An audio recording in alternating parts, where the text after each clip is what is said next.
Hi, my name is Pip Coombs. This is my review for Jon Krakauer's Into the Wild. I love this cover. It's so beautiful and white and crisp and simple and yet absolutely beautiful. I love this kind of cover.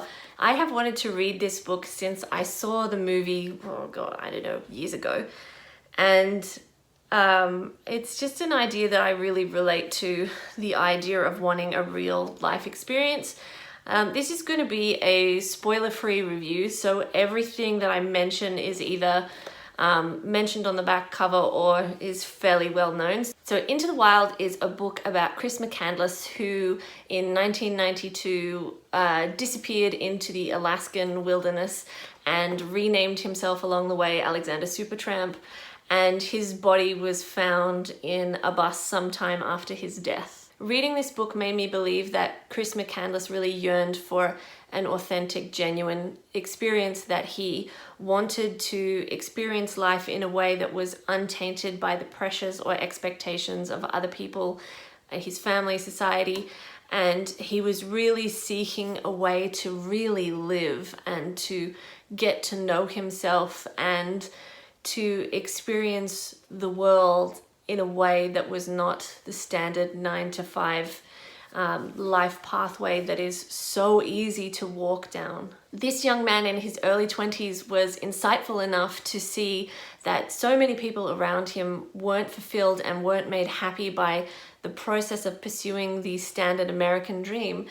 But he was also clearly very idealistic and naive in looking at what he was undertaking, and yet in the same breath he was also aware that there was a chance that he might not come back from this adventure. As I said, Jon Krakauer is clearly piecing together the threads of a trail that Chris McCandless left behind. Mostly once he kind of left his life as he knew it, he really went around known as Alexander Supertramp, which is kind of an awesome name.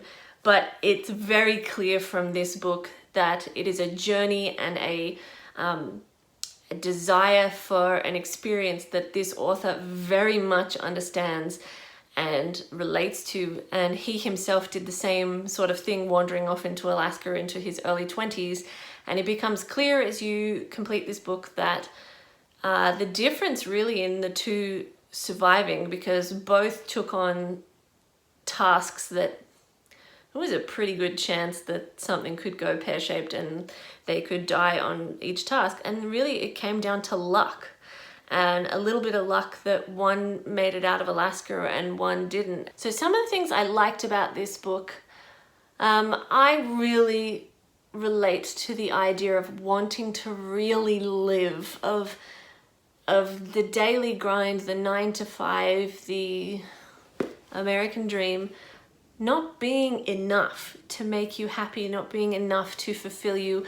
I relate to the idea of wanting to have some adventure, of wanting to go out into the great wide open beyond my front door and just really explore the world. You know, I relate to the idea of being told to grow up and be realistic and just looking at other people and feeling like, why would I want the same thing that you want when clearly you're not happy?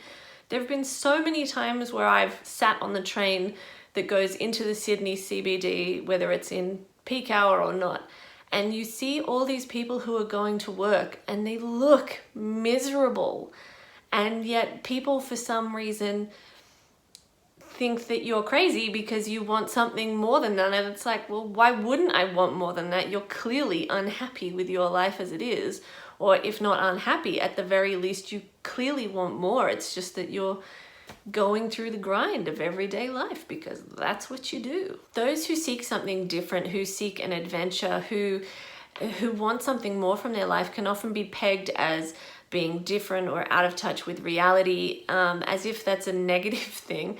And I think often people think that they're blind, and yet they're really not. And you can see that in the case of Chris McCandless. Yes, he was naive and idealistic, but he knew that there was a chance he wasn't coming out of the Alaskan wilderness, and he was prepared for that chance. And I think that combination of being naive and idealistic and being a dreamer and also not being blind is a really fascinating combination to me. Reading the story of Chris McCandless kind of reminds me of listening to Alex Honnold talk about climbing El Cap in Yosemite National Park with no rope.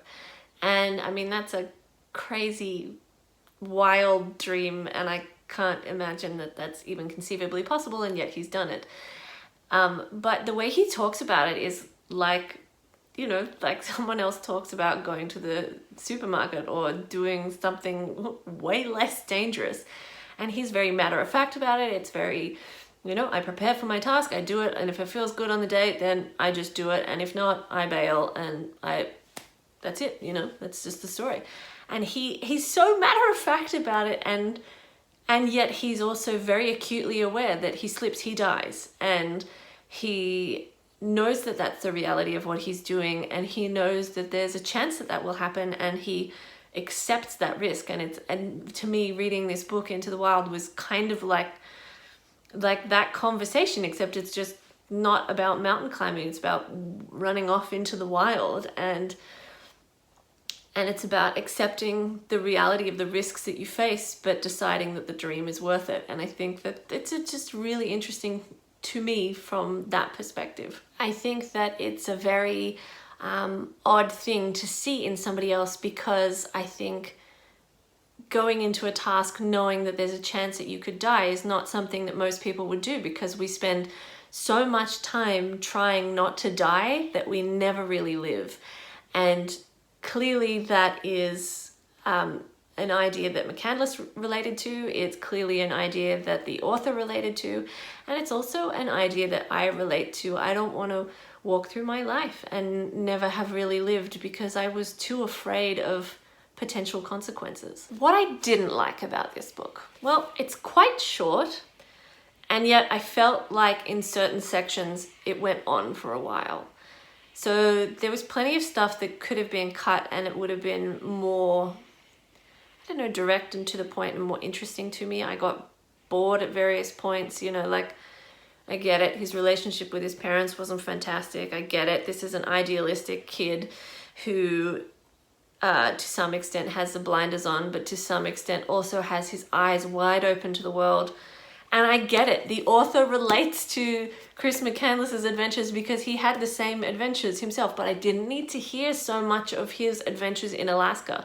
If I wanted to read Jon Krakauer's biography, I would have, well, I don't know if he has one, but you know, you get the point. The other thing I feel a little bit neutral about, I didn't like it and I didn't hate it, was how much he romanticized McCandless's journey, even though it had such a negative outcome.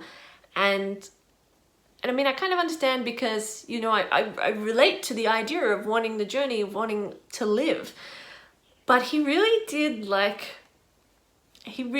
romanticize the life and demise of Chris McCandless a little bit, and probably a bit too much.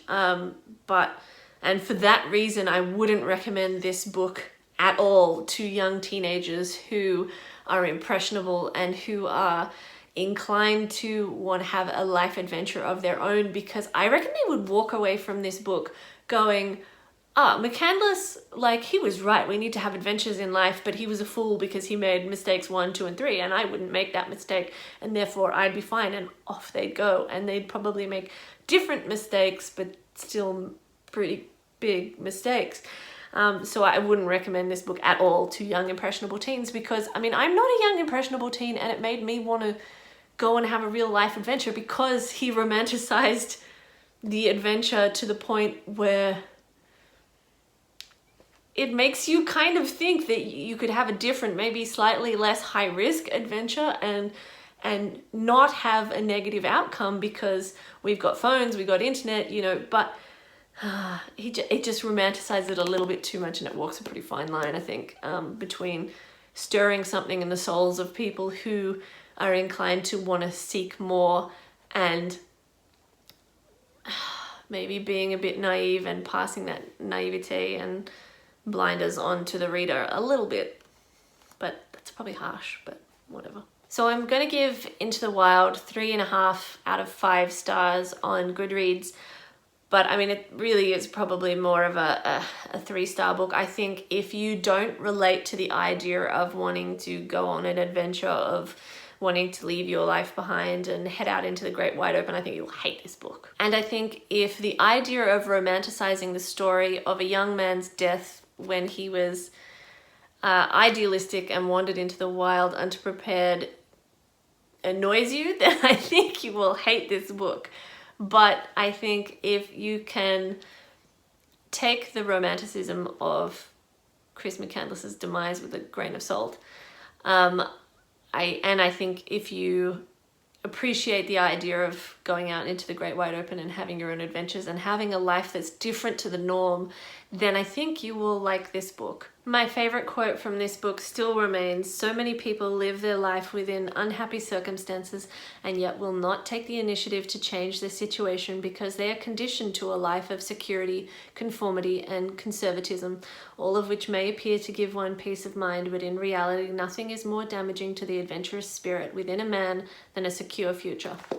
Love that quote. I hope you've enjoyed this review of Into the Wild by Jon Krakauer. If you've read it and you have some feelings about it, let me know below in the comments. Don't forget to subscribe to this channel.